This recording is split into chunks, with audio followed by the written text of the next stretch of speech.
Assalamualaikum warahmatullahi wabarakatuh. Pada kesempatan kali ini, video pembelajaran yang saya buat menerangkan tentang demokrasi di Indonesia. Sub capaian pembelajaran mata kuliah dalam materi demokrasi di Indonesia ini yaitu adalah mahasiswa mampu menjelaskan, menganalisis, dan membandingkan pengertian demokrasi, kemudian syarat-syarat negara demokrasi, dan perkembangan demokrasi yang ada di Indonesia. Kita masuk pada materi yang pertama, yaitu pengertian demokrasi. Selama ini, kita mengartikan bahwa demokrasi itu adalah pemerintahan dari rakyat, oleh rakyat, dan untuk rakyat. Nah, secara materi, demokrasi ini memiliki pengertian dua jenis. Yang pertama adalah pengertian secara epistemologis, dan yang kedua adalah pengertian secara terminologis. Yang pertama, secara epistemologis, demokrasi itu terdiri dari dua kata yang berasal dari bahasa Yunani, yaitu yang pertama demos dan kratos. Demos sendiri yang berarti rakyat atau penduduk suatu tempat, dan kratos adalah kekuasaan atau kedaulatan. Jadi, makna demokrasi secara epistemologis adalah keadaan negara di mana dalam sistem pemerintahannya, kedaulatan berada di tangan rakyat. Kekuasaan tertinggi berada dalam keputusan bersama rakyat, rakyat berkuasa, pemerintah rakyat, dan oleh rakyat. Kemudian, pengertian secara terminologis, ini ada beberapa pendapat menurut pakar ahli yang menyatakan pengertian demokrasi. Nah, di sini saya mengambil 3 pengertian dari 3 pakar saja. Yang pertama, yaitu menurut Joseph Schimmer, demokrasi merupakan suatu perencanaan institusional untuk mencapai keputusan politik di mana individu-individu memperoleh kekuasaan untuk memutuskan cara perjuangan kompetitif atas suara rakyat. Nah, yang kedua yaitu menurut Sidney Hook, demokrasi adalah bentuk pemerintahan di mana keputusan-keputusan pemerintah yang penting secara langsung atau tidak langsung didasarkan pada kesepakatan mayoritas yang diberikan secara bebas dari rakyat dewasa. Dan pengertian yang ketiga adalah pengertian menurut Philip C. Schimmer dan Terry Lynn Curry, yaitu demokrasi diartikan sebagai suatu sistem pemerintahan di mana pemerintah dimintai tanggung jawab atas tindakan-tindakan mereka di wilayah publik oleh warga negara yang bertindak secara tidak langsung melalui kompetisi dan kerjasama dengan para wakil yang mereka pilih. Nah, itu tadi adalah pengertian dari demokrasi secara epistemologis maupun terminologis. Yang kita tahu bahwa selama ini pengertian dari demokrasi yang mudah kita pahami adalah demokrasi itu pemerintahan oleh rakyat, dari rakyat dan untuk rakyat. Seperti itu. Kemudian yang kedua, materi yang kedua kita akan masuk dalam syarat-syarat negara demokrasi.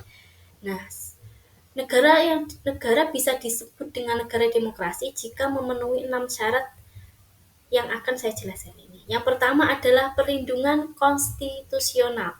Perlindungan konstitusional di sini dimaksudkan adalah warga negara itu memiliki hak untuk dilindungi oleh konstitusi atau undang-undang dasar.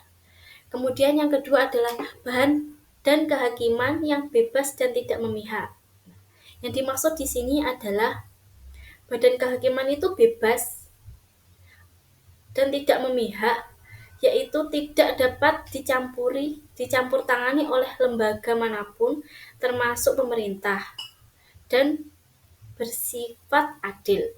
Kemudian, yang ketiga adalah pemilu yang bebas. Pemilu yang bebas di sini dimaksudkan adalah pemilu yang dilakukan sesuai dengan hati nurani tanpa tekanan atau paksaan dari pihak manapun. Kemudian yang keempat adalah kebebasan untuk menyatakan pendapat. Nah, kebebasan untuk menyatakan pendapat di sini adalah kebebasan warga negara untuk menyatakan pendapatnya dalam kehidupan berbangsa dan bernegara, baik dalam bentuk tulisan maupun lisan. Kemudian yang kelima adalah kebebasan berserikat. Kebebasan berserikat di sini adalah kebebasan warga negara untuk menjadi anggota dari organisasi politik manapun, organisasi kemasyarakatan yang ada di manapun. Kemudian yang keenam adalah pendidikan kewarganegaraan. Pendidikan kewarganegaraan di sini adalah pendidikan yang dimaksudkan agar warga negara itu bisa menyadari hak dan kewajibannya sebagai warga negara serta menunjukkan partisipasinya sebagai warga negara dalam kehidupan bernegara. Kemudian selanjutnya adalah pelaksanaan demokrasi di Indonesia. Nah, demokrasi di Indonesia itu berlangsung dari awal kemerdekaan Indonesia yaitu tahun 1945 hingga saat ini. Nah, itu dibagi menjadi 5 pelaksanaan demokrasi di Indonesia. Yang pertama itu adalah demokrasi pada masa revolusi. Nah, pada masa ini demokrasi itu difokuskan untuk mempertahankan kemerdekaan dari Belanda. Jadi pada waktu itu warga negara itu fokus mempertahankan kemerdekaan dari Belanda. Jadi pelaksanaan demokrasi pada saat itu belum berjalan maksimal. Kemudian yang kedua adalah demokrasi pada masa parlemen, yaitu pada tahun 1950 hingga 1959. Nah, pada tahun ini Indonesia memberlakukan sistem demokrasi parlemen. Sistem ini dikenal pula sebagai sebutan demokrasi liberal. Konstitusi yang digunakan pada masa demokrasi liberal adalah Undang-Undang Dasar Sementara atau UUDS 1950. Pada demokrasi masa liberal ini ditandai dengan berubahnya sistem kabinet ke sistem parlemen. Ya, begitu. Kemudian yang ketiga adalah sistem demokrasi terpimpin atau Orde Lama. Nah, sistem demokrasi terpimpin berlaku di Indonesia antara tahun 1959 sampai 1966, yaitu dari dikeluarkannya Dekret Presiden 5 Juli 1959 hingga jatuhnya kekuasaan Presiden Soekarno. Kemudian pada masa itu digantikan kepemimpinannya oleh Presiden Soeharto atau presiden yang kedua. Kemudian selanjutnya adalah demokrasi masa Orde Baru. Nah, ini dimulai dari tahun 1966 hingga 1998. Ini juga disebut dengan demokrasi masa Orde Baru, yaitu masa kepemimpinan Presiden Soeharto. Orde Baru ini menggantikan Orde Lama yang merujuk kepada pemerintahan Presiden Soekarno. Jadi yang tadi itu adalah demokrasi Orde Lama, yaitu masa kepemimpinan Presiden Soekarno. Kemudian ini masuk kepada demokrasi masa Orde Baru, yaitu demokrasi masa kepemimpinan dari Presiden Soekarno. Nah, Orde Baru ini diawali dengan dikeluarkannya Surat Perintah 11 Maret 1966 atau disebut dengan Super Semar.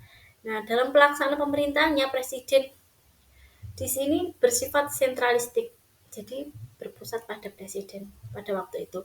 Kemudian yang terakhir adalah demokrasi pada masa revolusi, yaitu pada tahun 1998 hingga sekarang. Nah, pada berakhirnya masa Orde Baru, jadi pada waktu lengsernya Presiden Soeharto itu masuk pada demokrasi masa revolusi. Nah, pergantian masa ini juga merubah pelaksanaan demokrasi di Indonesia, yaitu demokrasi yang berdasarkan pada Pancasila dan Undang-Undang Dasar Negara Republik Indonesia. Nah, sekian materi yang dapat saya sampaikan. Semoga bermanfaat. Terima kasih. Assalamualaikum warahmatullahi wabarakatuh.